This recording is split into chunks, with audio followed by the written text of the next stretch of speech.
ہندوستان کو کثیرت میں وحدت کا مرکب کہا جاتا ہے اور اتحاد کا مرکز بھی کہا جاتا ہے۔ ہر شخص کو اپنے اپنے مذہب اور اپنے رواجوں پر چلنے کا حق صرف ہندوستان میں ہی ملتا ہے۔ اسی لیے ہندوستان کو ہر مذہب اور ثقافت کو قبول کرنے کا ملک بھی مانا جاتا ہے، مگر گزشتہ کچھ سالوں سے اس میں بگاڑ لانے کی کوشش کی جا رہی ہے، مذہب و جات پات کے نام پر۔ ریاست آندھرا پردیش کے ضلع و شہر کرنول میں آل انڈیا ملی کونسل نے اسی مدعے پر یعنی یونٹی ان ڈائیورسٹی پر ایک میٹنگ رکھی، جس میں شیخ طریقت شاہ قادری سید مصطفیٰ رفاعی جیلانی صاحب کی صدارت میں یہ میٹنگ رکھی گئی، جس میں شہر کے دانشوران، عہدیدار، پولیس ڈپارٹمنٹ، پولیٹیکل پارٹیز کے آرگنائزیشنز بھی موجود تھے۔ اس پروگرام کا اہم مقصد تھا کہ ملک میں پھر سے پیار اور محبت کے ذریعے عوام میں ایک جہتی پیدا کرے۔ ملک کی اہم جائیداد ملک میں امن قائم کرنا ہی ہے۔ یہ مدعے کو لے کر آل انڈیا ملی کونسل آگے بڑھ رہی ہے۔ ناظرین، آپ کو بتاتے چلے کہ آل انڈیا ملی کونسل ایک ایسا آرگنائزیشن ہے جہاں ملک کے سارے مذہب اور سارے مکاتب فکر کرنے والوں کو لے کر چلنے کی اور مسلمانوں کے مسائلوں کو شریعت کے روشنی میں حل کرنے کا ایک آرگنائزیشن ہے۔ اس پروگرام میں ریاست کرناٹک سے جناب سلیمان خان صاحب مرکزی رکن یعنی نیشنل ممبر اور جناب سید مظہر قادری صاحب Karnataka state general secretary Bangalore all India Milli council کے ساتھ مقامی جناب معیز خان صاحب، جناب ایوب علی خان صاحب کرنول کے سابقہ M L A S P Mohan Reddy, Kurnool D S P Mahesh, جناب جمشید علی خان صاحب، جناب الطاف رحیم خان صاحب، مولانا ذاکر احمد خان رشادی صاحب، جناب سید شعیب بادشاہ، جناب وحید حسین صاحب، مولانا الیاس صاحب، مولانا عبد الماجد حافظ منظور اور مفتی منصور صاحب اور بار کونسل کے سیکریٹری عبد الکریم صاحب بھی موجود تھے۔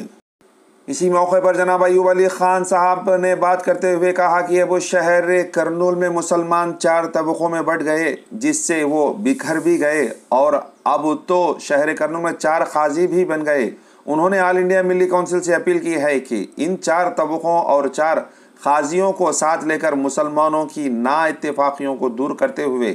مسلمانوں کی حالات کو سدھارے جو کہ بکھری ہوئی ہے۔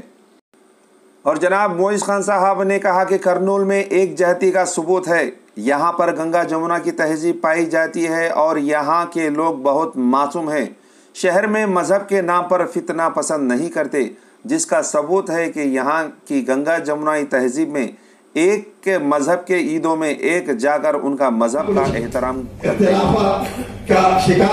اور جناب ایس پی موہن ریڈی سابقہ ایم ایل اے کرنول نے کہا کہ ان کے دور میں جب وہ ایم ایل اے رہے 3 بار بقرعید اور گنیش کی عیدوں دونوں ساتھ مل کر آئیں، مگر کسی بھی طرح کا فتنہ کرنول میں نہیں ہوا، اسی لیے کہ کرنول میں اب بھی پورے مذہب والوں کے درمیان ایک جہتی ہے۔ جناب جمشید علی خان صاحب نے بات کرتے ہوئے کہا کہ شہر کرنول کے اندر فتنہ پیدا کر کے اس کو بڑھانے کی کوشش کی جا رہی ہے، جبکہ عوام یہ نہیں چاہتی، پھر بھی انہوں نے آل انڈیا ملی کونسل سے اپیل کی ہے کہ اس فتنے کو روکے، ذات پات کے نام پر اور سیاسی پارٹیوں کے نام پر۔ Kurnool D S P Mahesh نے کہا کہ سارے مذہبوں کا ایک ہی مقصد ہے کہ انسان سے محبت کرے، اور انہوں نے یہ بھی کہا ہے کہ ترقی صرف نام کے بازو میں 10 ڈگریاں لگا لینے سے یا کوئی ایوارڈ لینے سے نہیں، بلکہ ایسا کام کرے جسے ایک انسان کو دوسرے انسان سے تکلیف نہ ہو، یہی سب سے بڑا کام ہے۔ اور اسی کے ساتھ شیخ طریقت شاہ قادری سید مصطفیٰ رفاعی جیلانی صاحب نے دا پی ٹیم سے خاص بات کرتے ہوئے بتایا کہ آج کا یہ جو جلسہ منعقد ہوا ہے وہ آل انڈیا ملی کونسل آندھرا پردیش کی دعوت پر ہوا ہے، جس میں تمام سیاسی و سماجی تنظیموں، تحریکوں اور اداریات کے ذمہ داروں کا یہاں بیٹھنا ہوا ہے۔ اس میں یہ بات طے ہوئی ہے کہ ملک کی تعمیر و ترقی کے لیے، ملک میں امن کے لیے، ملک میں خوشحالی کے لیے، اور خاص طور سے 2 سال سے لاک ڈاؤن کی وجہ سے جو پریشانیاں لاحق ہوئی ہیں، تو اس کے تناظر میں ہمیں مزید کیا خدمت انجام دینی ہے مل جل کر جو ہے اب اس کا ہمیں آغاز کرنا چاہیے بلا تاخیر. تو یہ طے ہوا ہے کہ انشاءاللہ برادران وطن کے ساتھ میں غیر مسلم NGOs کے ساتھ میں ہم شانہ بشانہ قدم بقدم اس ملک میں پھر سے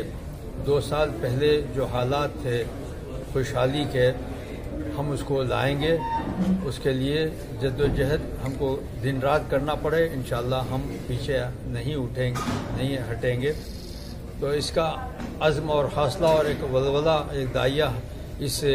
جلسے میں ہمارے مقررین نے حاضرین کو دیا ہے اور تمام حاضرین نے اس پر لبیک کہا ہے. انشاءاللہ العزیز آپ جلد دیکھیں گے کہ ملک جو ہے پھر سے 2 سال پہلے جس طرح سے خوشحالی کی طرف رواں دواں تھا مزید انشاءاللہ جو ہے تیزی کے ساتھ میں وہ آگے کی طرف جو ہے گامزن ہوگا. تمام حضرات نے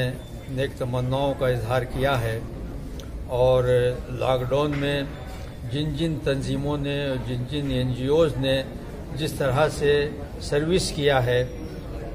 ان تمام کے حق میں یہاں دعائیں ہوئی ہیں. اللہ تعالیٰ ان تمام کی خدمات کو سروسز کو قبول فرما کر اسی طرح سے مل جل کر آئندہ اس ملک کو آگے لے جانے اور پورے عالم میں اس ملک کی نیک نامی کے لیے مل جل کر کام کرنے کی یہاں دعائیں کی گئی ہیں. تمام ناظرین سے اور جو اس ویڈیو کو سن رہے ہیں ان سے بھی گزارش ہے کہ اس جلسے میں جو طے کیا گیا ہے اس کو عملی جامہ پہنانے کے لیے ہمیں وسائل مہیا ہوں ذرائع مہیا ہوں اور اس کی اللہ کی طرف سے توفیق بھی ہم کو مہیا ہو. ان سے بھی دعاؤں کی گزارش ہے اور درخواست ہے. سید محمود پیر، بیورو رپورٹ، دا پیر ٹائمز.